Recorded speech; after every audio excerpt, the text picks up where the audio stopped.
Почитувани, вие го следите подкастот на Националното здружение на мултипла склероза на Македонија.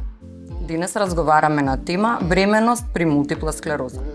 За таа цел, мој денешен соговорник е научен соработник доктор Слободанка Саздова-Бурнеска. Докторке, ви благодарам што прифативте поканата да бидете наш соговорник денеска. Имаме можност да предискутираме за ношна актуелна тема, тоа е мултипла склероза и бременност. И сега месецот на жената го испративме, ама убаво е да се спомне. За почеток да ве прашам за тие што првпат не слушаат, првпат не следат, што е мултипла склероза? Мултипла склероза представува хронично, автоимуно, демилизирачко и невродегенеративно заболување на централниот нервен систем со големи варијации во клиничкиот тек и прогресијата. Болеста обично започнува меѓу 20 и 40 години, затоа се нарекува болест на младите луѓе, меѓутоа многу ретко може да се јави во детската возраст и кај постарата популација. Несразмерно се погодени повеќе жените, негде приближно околу 70% и тоа во нивниот репродуктивен период. Хормоналните состојби, како што е бременоста, влијанието на бременоста врзу текот на болеста, исходот од самата бременност, се разгледува и се дискутира, е мощна актуелна тема на многу стручни симпозиуми, семинари, трибини и конгреси. И сега, дали е предизвик една жена да остане бремена кога веќе има дијагноза мултипла склероза? Секако дека е предизвик. Како и кај повеќето автоимуни заболувања, мултиплата склероза се јавува 2 до 3 пати почесто кај жените во однос на мажите. Изборот да се формира семејство е значајна одлука во животот на секоја млада жена. Одлуката која што е токму важна затоа што се случува во период кога и најчесто се дијагностицира самата болест.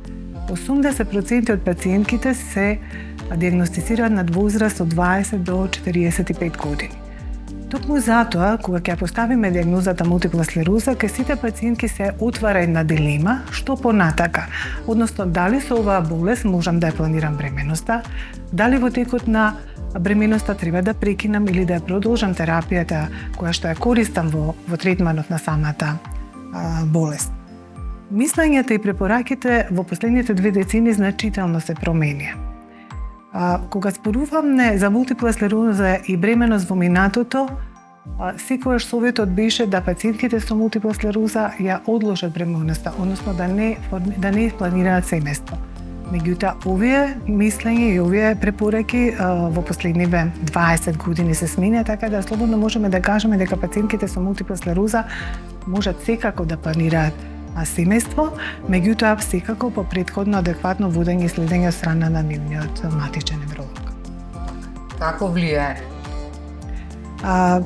Доказите од клиничките студии сугерираат дека бременоста не влијае негативно на долготорочниот тек на болеста.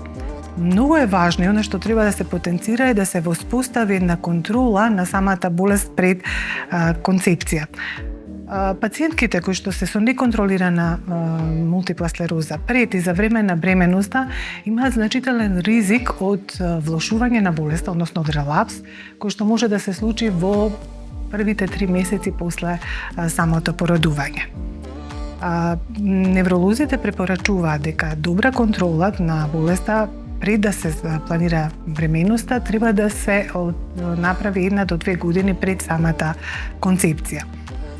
Исто така тоа покажуваат и клиничките студии, односно во една клиничка студија кај пациентки кои што биле изложени на модифицирачка терапија на болеста 2 години пред концепцијата, покажува дека стапката на релапси, односно влошувања, постпартално се намалила за 45%, што значи дека не е мала бројката во колку имаме посебна стратегија на водење на пациентките со мултипла склероза и бременост. Што се однесува на болеста и влијанието практично врз плодот, автоматски самата мултипла склероза како болест не представува бременоста ризична. Постојат кај младите мајки со мултипла склероза мора да постојат други коморбидитети од типот на висок крвен притисок, дијабетес мелитус, кои што може да го зголемат самиот ризик во тек на бременост по однос на плодот.